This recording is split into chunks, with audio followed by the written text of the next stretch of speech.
안녕하세요. 오늘은 그 특수관계인 간의 공동주택, 그러니까 아파트죠. 그 아파트를 양도할 경우에 시가평가에 관한 문제를 한번 살펴보도록 하겠습니다. 이게 만약에 이게 다주택자가 그 주식을 그 아파트를 처분해야 되는 경우에 그 요즘 뭐 공직에 있는 분들은 그런 문제가 좀 많이 생길 수 있죠. 뭐 공직자가 이제 주택자인 것은 특히 고위직으로 갈수록 사람들의 비난 가능성이 커지죠. 이게 부동산이 그 아파트 거주용 부동산이죠. 부동산 집값 상승이 정말 뭐 몇 번의 정권을 거치도록 이제 해결되지 않는 그런 고질적인 문제가 돼버렸고, 그걸로 인해서 이제 각종 사회 문제가 파생되고 있는데, 공직에 있으면서 이제 특별한 합리화할 만한 사정 없이 그 다주택을 소유하고 있는 것은 그 자체로 문제가 될 수 있습니다. 그래서 이제 좀 고위직으로 갈수록 뭐 꼭 그렇지 않다더라도 이게 뭐 주택을 처분하려는 그런 생각을 할 수가 있죠.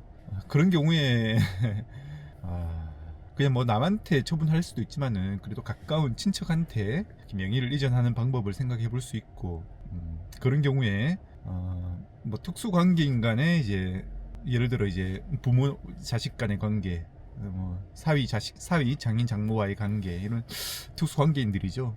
네, 가까운 친족 간의 거래를 통해서 그 명의를 뭐 이전해 놓는 것도 이제 가능한 방법이겠죠. 뭐 쉽게 생각할 수 있는 방법인 거죠. 뭐, 뭐 명의만 이전해 놓는다 생각할 수도 있지만은, 그렇게 뭐 이전하고 뭐 대금을 받고 세금 신고를 한다면 그게 뭐 특수관계인 간의 거래라고 그렇게 그 자체만으로 비난할 대상이 되는 건 아니니까요. 그래서 그 특수관계인 간에 이제 내가 이제 아파트를 이전할 생각이 있다 그러면, 이게 특수관계인 거래는 좀 조심해야 된다는 것은 상식적으로 알고 있죠. 그게 왜 그러냐 하면, 특히 뭐 이 아파트 매매 사례를 보면 이거는 뭐 소득세법이 적용되는 영역이죠. 양도소득세를 내야 되니까요. 그 양도소득세, 그 소득세법이죠. 소득세법에 이제 부당행위 계산 부인 규정이라는 게 있어서 특수관계인 간에 거래로 해서 조세 부담을 부당하게 감소시킨 경우에 그 세액을 다시 경정 결정할 수 있다라는 게 이제 부당행위 계산 부인 규정이고요. 뭐 이렇게 그 자세한 규정 이름까지는 모르더라도 특수관계인 간의 친척 간의 거래는 세무조사 대상이 된다라는 것은 그냥 상식적으로 알고 계시는 것 같습니다. 그래서 뭐 이렇게 내가 이제 공직에 있고 뭐 다주택자고 주택 한 채를 뭐 처분한다, 아버지한테 이제 옮겨 놓는다, 또 뭐 옮겨 놓는다라고 말은 표현하지만은 뭐 정상적인 매매 거래다 이렇게 했을 때 그래도 조심해서 이제 매매 거래 가격을 나중에 뭐 탈세나 이런 이야기를 듣지 않게끔 조심해서 해야 되겠죠. 그 특수관계인 간의 거래는 이제 그 시가 범위에서 거래하는 것은 이제 적법하다고 보게 되고요. 그래서 오늘 말씀드릴 그 사례는 좀 시가라고 볼 수 있는 규정 집행이 불합리성, 좀 그런 게 좀 부각된 사례가 아닐까 싶어서 좀 영상을 남기려고 합니다. 예를 들어 이제 뭐 내가 지금 살고 있는 집이 이제 뭐 간단한 이야기해서 이게 한 10억 원짜리 가격이라고 생각을 하겠습니다. 그래서 이제 내가 이제 팔고자 하는 집이 되겠죠. 그 10억 원짜리 가격이라고 생각하고 이게 세무사한테 이제 상담을 해보니까, 뭐 세무사도 좋고 뭐 세무 전문가라고 이야기를 하겠습니다. 그 전문가하고 상담을 해보니까 이게 그 소득세법상의 이제 그 부당이익 계산 부인 규정과 관련된 시가평가에 관한 규정은 그 상속세에 대한 규정을 기본적으로 준용을 하고, 상속세법에 이제 나와 있는 인정되는 시가 범위는 그 상속일이나 증여일 전후 6개월 이대에, 다만 이제 증여 같은 경우에는 이제 전 6개월 후 3개월이다. 이게 상속은 전 6개월은 동일하고 이제 후 6개월로 하고, 증여의 경우에는 뭐 전 6개월 후 3개월 이렇게 한 것은 상속세하고 증여세 신고 기한하고 맞춘 거고, 양도소득의 경우에는 이게 소득세법에 그 특칙이 있어서 그 전후 3개월로 합니다라고 하고 이제 일반적으로 내용을 상담을 하겠죠. 상담을 하고 그러면 이제 전 3개월 동안 내 이제 아파트 단지에 좀 거래 가격이 얼마에 됐는지 이렇게 조회를 하겠죠. 부동산 중개사에 가서 조회를 하나, 아니면 세무서에 가서 이제 거래 가격을 알려달라고 하면 알려주나, 거기까지는 좀 더 이제 봐야 될 부분이고 저도 잘 모르는 부분이긴 한데, 아무튼 좀 최선을 다해서 거래 가격을 조회하려고 그러겠죠. 뭐 부동산 중개사에서 그런 거래 가격을 잘 알려줄지는 모르겠네요. 요즘 그 뭐 플랫폼 같은데 실거래 정보도 많이 나오긴 하니까요. 뭐 생각해 보면 시가 자료를, 아파트 거래 시가 자료를 구하는 게 어렵지만은 않을 수도 있을 것 같습니다. 아무튼 그렇게 이제 규정이 소득세법에 전후 3개월로 나와 있으니까, 그러면 이제 내가 또 이제 법에 인정하는 그 유사매매 사례 가액이라 하는데요. 내가 이제 아파트 같은 경우에는 이렇게 규격화된 물건이니까요. 꼭 내 물건이 아니더라도 다른 물건도 거의 내 것과 동일하다고 볼 수 있는 물건들이 많이 있지 않습니까? 그래서 이제 그런 유사 매매 사례가액을 시가로 보게 되는 그런 규정을 적용해가지고 시가 평가를 하게 되는데, 그 법에는 이제 같은 단지 내에 있고 면적하고 이제 공시가격이 각 5%를 넘지 않는 한도 내에서 이제 유사 매매 물건이라고 인정을 하고요. 그래서 소득세 같은 경우에는 이제 전후 이제 3개월 내에 이제 거래가 있는 경우에 그걸 시가로 인정한다라고 되어 있으니까, 이제 이분 같은 경우에는 매매 계약서에 이제 매매 계약일 로부터 이제 3개월 전에 있는 거래 가격을 보게 되겠죠. 그 공시 가격이나 면적 기준이 5% 넘지 않는 범위 내에서 비슷한 물건 중에 3개월 전에 마침 거래 가격이 있었다. 이제 그 거래 가격이 예를 들어 10억이었다라고 이제 가정을 해보겠습니다. 그러면 이제 소득세법에서 이제 부당행위로 보는 기준을 마련해 놓고 있거든요. 매매 사례 가액 그 시가로 보는 금액하고 이제 실제 거래 가격하고 5% 차이 한도 내에서는, 그래 그거는 뭐 용인해 준다 이렇게 해서 이제 시가로 봐주고 이제 과세를 하지 않는다라고 되어 있으니까, 예를 들어 뭐 아버지한테 넘기는데 최대한 이제 싸게 해서 넘겨야지, 지금 양도소득세를 이제 적게 신고할 거니까요. 또 아버지한테 또 비싸게 시가대로 다 받는 것도 또 이상한 일이기도 하고, 그래서 이제 지금 3개월 전에 매매 사례가액 10억 원에서 이제 5% 차이가 나지 않는 이제 최선의 가격을 매매 가격으로 정하게 되겠죠. 뭐 이렇게까지 하는 거를 법이 용인하는, 또 사회 상식적으로 용인하는 이제 절세 행위라고 봐야 되겠죠. 이거를 뭐 탈세 행위나 뭐 잘못되었다라고까지 하기는 좀 문제가 있을 것 같고요. 그래서 뭐 법이 허용하는 최대 한도인 5% 적용해가지고 또 거기서 조금 더 써가지고 뭐 9억 6천만 원 이렇게 해서 양도소득세를 신고해서 명의를 넘겼다, 이렇게 해서 세무신고를 했다. 뭐 1세대 뭐 다주택자면 뭐 9억 6천으로 양도소득세를 신고해도 그 금액이 적지 않을 거니까요.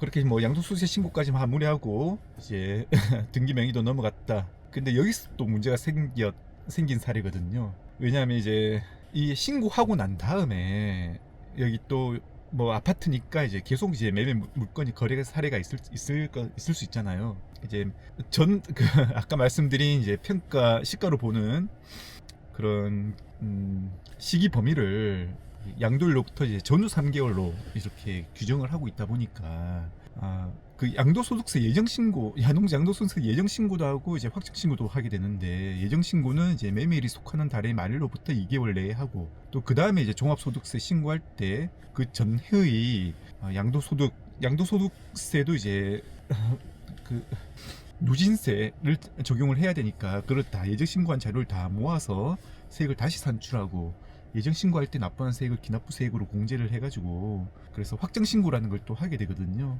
그러니까 우선 예정신고를 하게 되고 그 다음에 이제 연도에 가서 이제 확정신고를 하게 되는데, 예정신고만 하더라도 사실 이제 그 양도소득세 확정신고라는 것은 누진세를 적용하기 위한 것이고, 그 2개월 내에 그냥 말이 예정신고라고 하지만은 예정신고를 안 하면 가산세의 제재도 있고 추징도 들어올 수 있고 그런 점은 마찬가지거든요.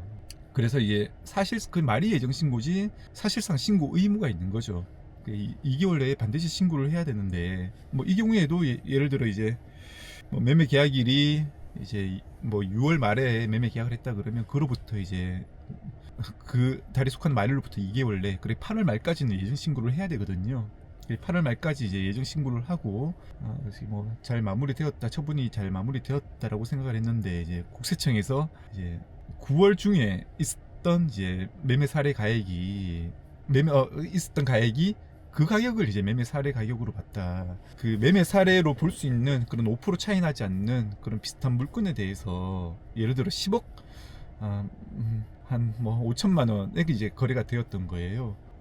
그래서 뭐 부동산 상승기에는 요즘도 이제 가끔 뉴스에 나오는 게 뭐 특정 단지에 특히 서울 같은 경우에 특정 단지에 하루아침에 뭐 호가가 뭐 1억이 올랐다. 거래 가격이 뭐 며칠 전에 거래 가격보다 뭐 수천만 원 내지는 뭐 1억 원이 더 상승된 가격의 거래가 이루어졌다. 이런 것들이 이제 허다하게 또 요즘 특히 뉴스로 많이 접하니까요.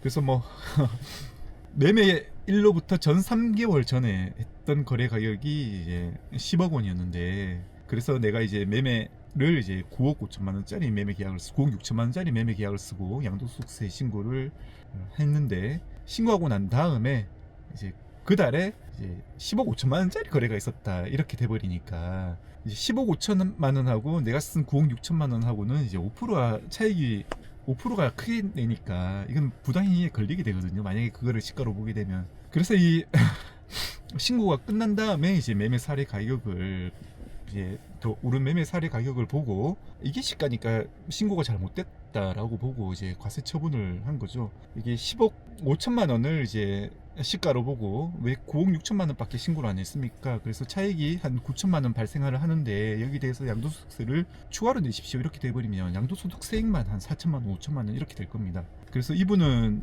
뭐 황당할 수 있겠죠. 제가 뭐 사실 5천만 원 가까이 되는 돈이 사람이 그렇게 쉽게 융통할 수 있는 돈이 아니죠. 또 그렇게 공직 생활을 하고 그런 분 같으면 쉽지 않은 돈이죠. 그런데 이제 신고할 때까지 이제 전문가의 상담을 받아가면서까지 최선의 신고를 했고, 이제 법이 정한 한도 내라를 잘 준수를 하면서 이제 신고를 했다고 생각을 하는데, 이게 세무조사가 있고 과세 처분이 있으니까 크게 뭐 잘못한 사람이 돼버리는 거죠. 근데 이 문제가 이제 신고한 다음에 또 이제 만약에 이런 과세 처분이 정당하다고 한다면 내가 최선을 다해서 신고일까지 매매 사례 가액을 최대한 수집을 해가지고 그래도 법의 범주에 있는 가격대로 이제 신고를 했음에도 불구하고 신고 후에도 이제 여전히 해당 단지 아파트의 매매 사례 가격을 조사를 해가지고 오히려 더 시가가 오르지 않았을까. 시가가 올랐다면 그 오른 시가대로 이제 양도소득 신고를 수정 신고를 해야 된다는 그런 결과가 되는 것이거든요. 그래서 신고를 했다고 끝나지 않고 신고일로부터 뭐 1, 2개월 정도는 더 이제, 그러니까 1, 2개월이라고 하지만 그 매매 계약일로부터 이제 3개월 법인 내의 시가는 그 이전에 신고가 완료되었다 하더라도 여전히 계속 이제 가격 변화를 주시해 가지고 필요하다면 수정 신고를 해야 될 의무가 있다라고 보게 되는 결과가 됩니다. 이게 이렇게 되기 쉽지 않죠. 근데 이거를 결국 소송에서 다투어져서 과연 그런 의무가 있는 게 맞습니까? 그 법 규정을 제대로 해석한 것이 맞습니까? 라고 다투었는데, 이게 법원에서는 일단 1심, 2심까지는 그 규정 취지가 그런 게 맞습니다. 이게 그게 신고를 마치더라도 여전히 이제 계약일로부터 3개월 내까지 기간 동안은 매매 사례 가액을 모니터링해서 필요하다면 수정 신고를 해야 될 의무가 이제 납세 의무자에게 있습니다. 라고 이제 하는 것과 마찬가지 결론이 되는 것이거든요. 좀 이상하죠. 저는 되게 이상하더라고요.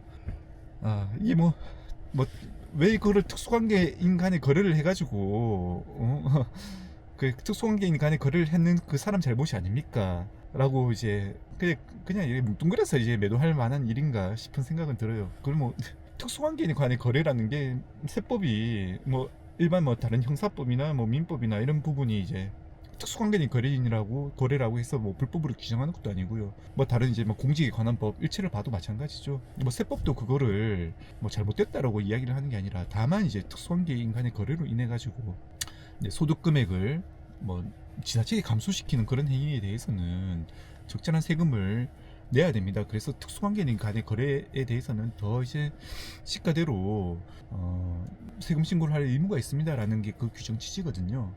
그래서 뭐 거기까지는 좋겠는데 그래도 세무 신고할 때까지 이제 규정을 최대한 조사를 해가지고 매매 사례 가액도 조사를 해가지고 신고를 했으면 더 이상의 의무를 부과하는 게 좀 무리한 거 아닌가라는 생각은 좀 한편으로 좀 들긴 합니다. 그게 왜 그러냐면 규정이 상속세 같은 경우에는 딱 그렇게 되어 있거든요. 그 아까 그 소득세법상 이제 부당이익 계산 부인 규정에서 이제 시가를 평가에 관한 거를 이제 상속세법의 규정을 대부분 준용을 하고, 다만 이제 규정에서 상속세법 규정의 평가 기간에 대해서는 이제 전후 6개월 혹은 전 6개월 후 3개월로 되어 있는 부분을 그냥 전후 3개월로 한다라고 한 부분이 만 다르고 전체를 다 준용하도록 되어 있는데, 또 상속세법 규정상으로는 제가 이제 이상하다고 된 부분이 그렇게 명시가 되어 있거든요.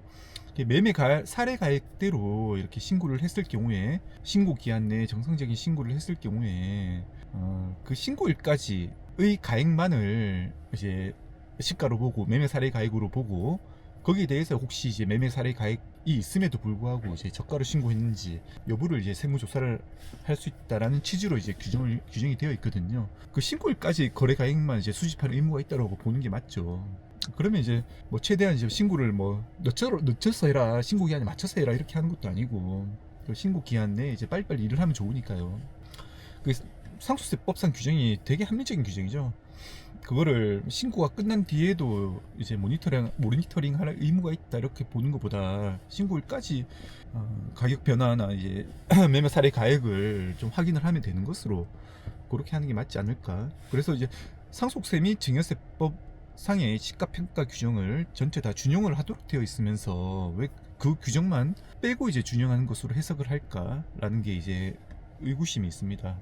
현재 이제 그 법률 취지대로 규정이 되어 있다라고 이제 생각을 하고, 최대한 이제 합리적으로 규정을 해석을 하면 당연히 이제 그 소득세법 규정이 이게 상속세법상 평가에 관한 규정을 전부 준용을 하고, 다만 이제 평가 기간만을 그렇게 조정하는 그런 취지로 규정되어 있기 때문에 당연히 이제 상속세법 시행령상 규정된 그 신고일까지의 기간만, 거래가액만 매매 사례로 본다는 그 규정 취지도 당연히 준용되어 있습니다라고 이제 해석의 이게 규정, 그 소득세 시행령 규정의 해석이죠. 이런 해석의 문제로 좀 끌고 나갔으면 어떨. 그래서 일단 이제 뭐 대법원에 이 사건이 갈 수도 있지만은, 뭐 현재 지금 법원의 1심, 2심 해석은 특수관계자 간의 부동산, 특히 아파트 매매 거래 시 이제 세금 신고가 난 이후에도 이제 평가 기준일 내에 들어오면, 그러니까 계약일로부터 3개월 내에 들어오면 그 사이에 매매 사례 가액은 조사를 해가지고 필요하다면 수정 신고해야 될 의무가 있다라는 정도까지가 이제 뭐 현행 법의 내용으로 좀 정리할 만한 내용인 것 같습니다. 예, 오늘 영상은 이것으로 마치도록 하겠습니다. 감사합니다.